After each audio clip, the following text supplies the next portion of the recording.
Shalom saudaraku terkasih dimanapun Anda berada. Sesaat lagi kita akan mengikuti renungan firman Tuhan dalam program Rema oleh Pastor Andreas Agung, Gembala KBC Bekasi. Buka hati saudara untuk menyambut firman Tuhan. Selamat mengikuti, Tuhan Yesus memberkati. Matius 26 ayat 75 versi firman Allah yang hidup. Demikian firman Tuhan.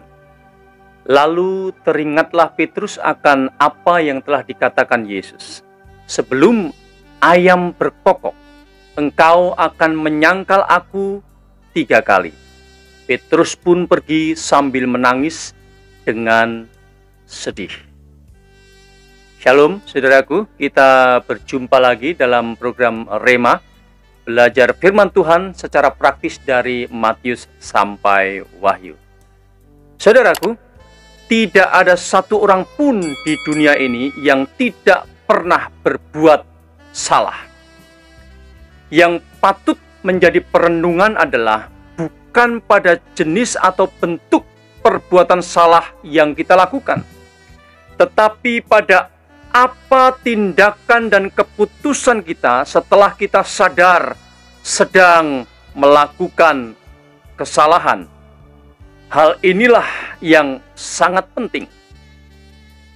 Saudaraku, Yudas dan Petrus sama-sama telah melakukan kesalahan yang fatal.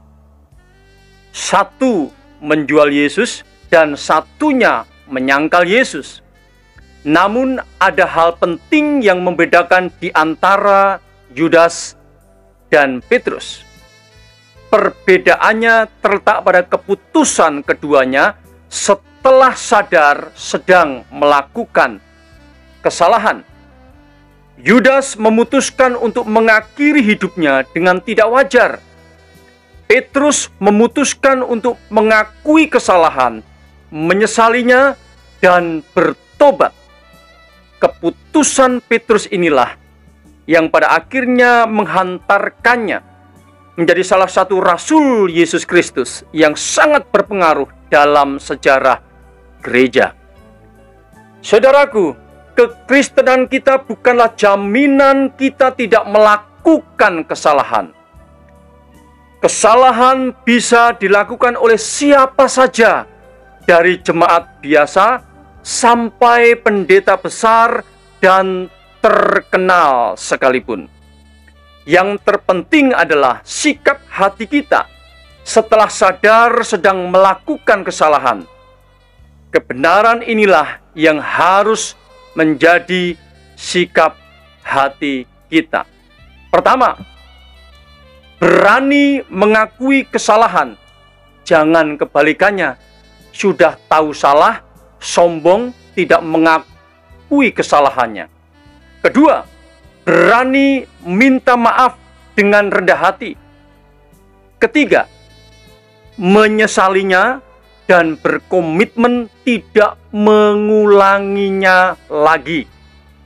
Keempat, bertobat dengan sungguh-sungguh. Saudaraku, jika keempat hal ini kita lakukan dengan sungguh-sungguh, pengampunan Tuhan yang membawa pemulihan pasti turun atas hidup kita, turun atas pelayanan kita, turun atas keluarga kita. Jadi, mari kita menyadari ketika kita sadar bahwa saya melakukan kesalahan, berani mengakui kesalahan, berani minta maaf, menyesali, berkomitmen tidak mengulangi lagi, lalu bertobat dengan sungguh-sungguh. Tuhan Yesus memberkati. Mari berdoa. Tuhan Yesus, terima kasih untuk firman Tuhan hari ini. Sebagai manusia, kami bisa saja melakukan kesalahan kapanpun.